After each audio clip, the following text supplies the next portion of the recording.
마가복음 11장부터 예수님이 예루살렘에 입성하는 이야기를 보여주고 있는데요.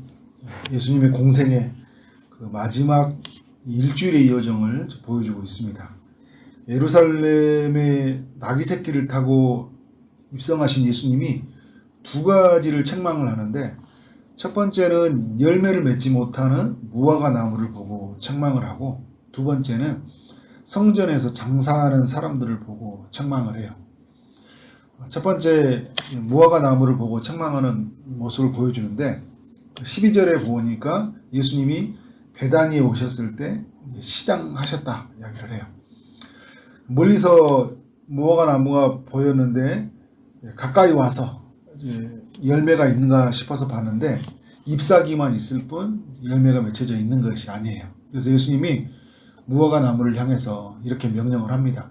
이제부터 영원토록 사람이 내게서 열매를 따먹지 못하리라.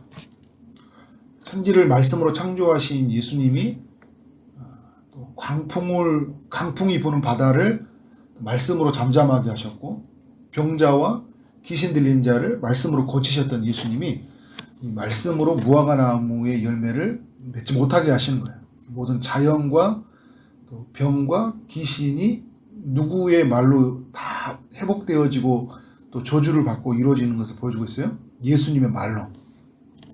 그래서 요한복음에 보면 아버지가 아들에게 심판을 맡겼다 이런 이야기를 하잖아요. 이제 이 이야기는 앞으로 이제 어떤 뉘앙스를 가지고 있냐면, 지금 이 종교 지도자들한테 하는 뉘앙스를 가지고 있는 거죠. 그러니까 겉만 무성할 뿐이지 뭐예요? 열매를 맺지 못하고 있다는 거예요. 그러니까 겉에만 보이는 신앙인 것 같지만 신앙이지 않는, 겉으로 보이는 뻔질나게 보이는데 의식은 가지고 있지만 마음은 하나님께 없는 사람들, 이런 사람들을 향해서 이제 무성하니까 어떻게 된 거예요? 저주에서 말라버린 거잖아요. 두 번째 책망은 뭐냐면, 이제 예수님이 예루살렘 성전으로 들어가게 되는데, 예루살렘에 들어가게 되면 그 안에 성전이 있죠. 성전에 들어가서 보니까 사람들이 무엇을 하고 있어요? 만민이 기도해야 될 이 집에서 매매를 하는 모습에 정신이 없는 거예요. 그러니까 그 본질에 관심이 없어요. 비본질적에 빠져 있는 거예요.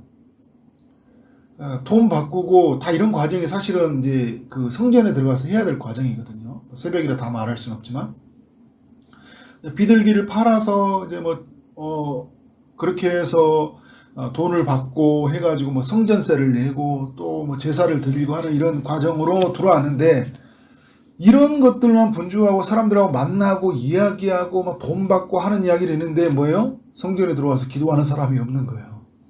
하나님을 예배하고 하나님을 찾고 하나님 앞에 마음을 드리고 나아가는 사람은 없는 모습을 보면서 그냥 예수님이 다 상과 의자를 둘러 엎어버리면서 내 집은 만민이 기도하는 집이다, 너희가 강도의 소굴을 만들었다 하시면서 다 쫓아내버리는 거예요.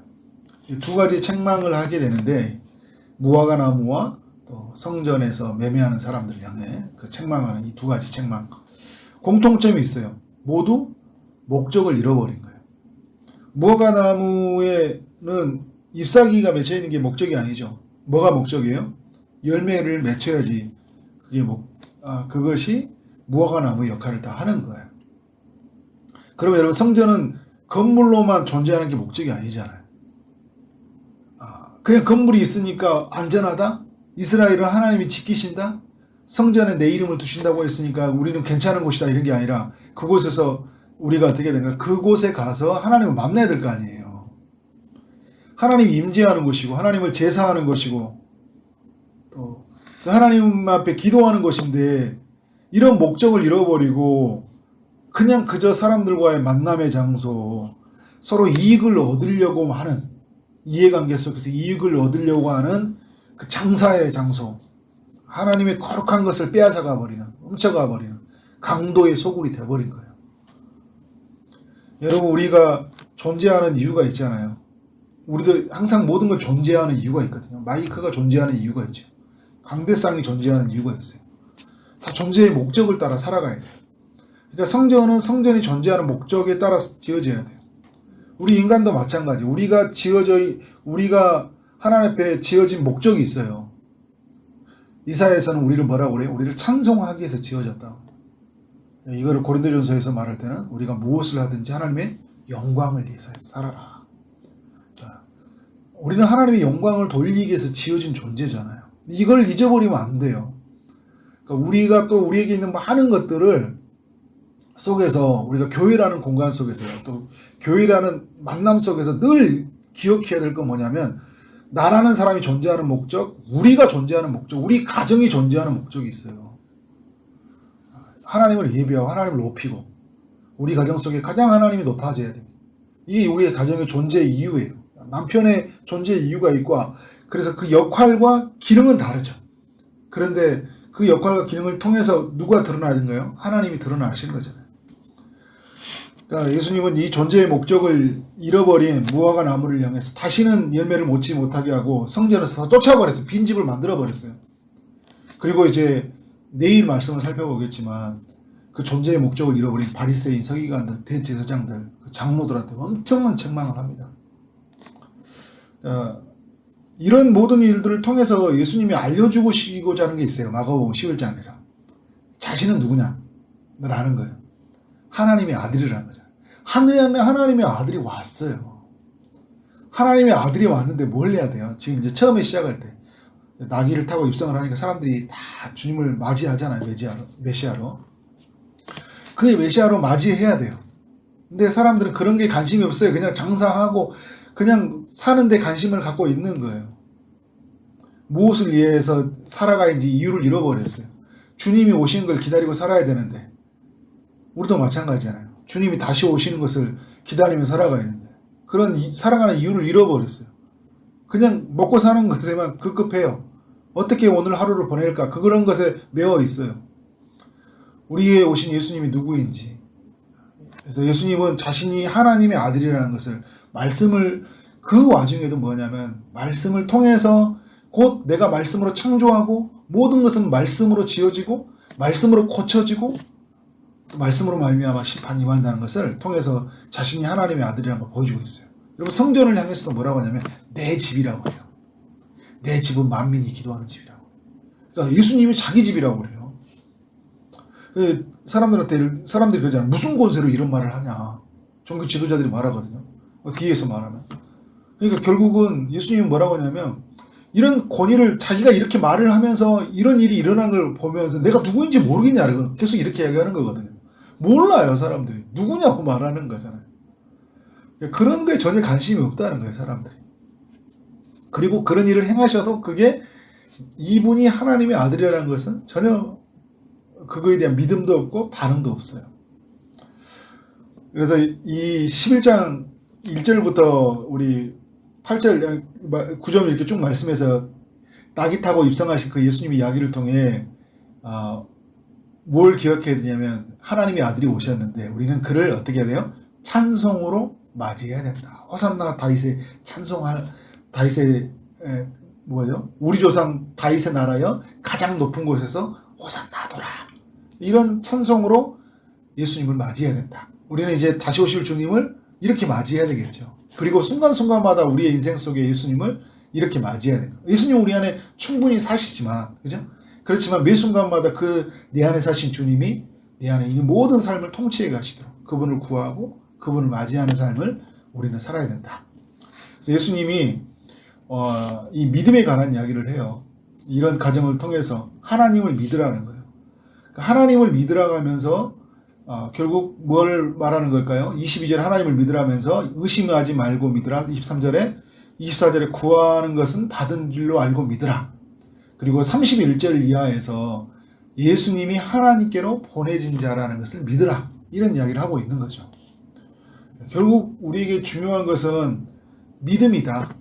하나님의 아들을 믿는 믿음이다. 그게 본질이다. 그것이 참다운 열매다. 그것이 우리가 붙잡아야 될 참된 우리의 인생의 목적이다. 그러면 그 예수님을 만나게 되면 우리는 예수님 안에서 내가 누구인지를 발견하게 되고 나는 어떻게 살아가야 되는지를 알게 되는 거예요. 존재의 이유를 찾게 되는 거잖아요. 그 예수님을 믿으라는 거예요. 그래 여러분, 우리의 삶에 정말 우리의 삶에 필요한 것은 하나님을 믿는 거고 하나님이 보낸 그 아들 예수님을 믿는 거예요. 그래야지 우리는 우리의 살아가는 이유를 찾을 수 있어요. 우리는 무엇을 하며 살아야 될지를 그 목적을 찾을 수가 있습니다. 예수님은 우리의 전 존재를 전 인생을 바꾸어 버리시는 분이에요. 우리의 신분을 우리가 거하는 장소를 바꿔버린 분이에요. 하나님의 자녀로 우리는 그의 나라로 우리를 거하는 게 만들었어요. 그분이 오셨어요. 그분을 온전히 맞이하고 그분의 이름을 드러내며 그렇게 살아가는 여러분 삶 되어지기를 주의 이름으로 축원합니다. 아멘. 기도하도록 하겠습니다. 하나님 아버지, 마가복음 11장을 통해서 오늘 우리로 하여금 어떻게 살아가야 될지를 알게 하시니 감사합니다. 우리 가운데 오신 예수님, 우리를 구원하신 예수님, 우리의 전 인생, 전 존재를 바꿔주시는 주님, 우리가 거할 곳을 바꿔주신 그 하나님 나라 안으로 거하게 하신 그 예수님을 우리가 찬송으로 맞이하기를 원합니다. 예수님 안에서 우리가 구원받은 자녀로서 하나님 우리가 세워지게 되었는데 우리 이런 존재의 목적을 따라서 하나님을 온전히 예배하고 주님을 높이며 찬송하며 살아갈 수 있는 삶이 되도록 인도하여 주옵소서.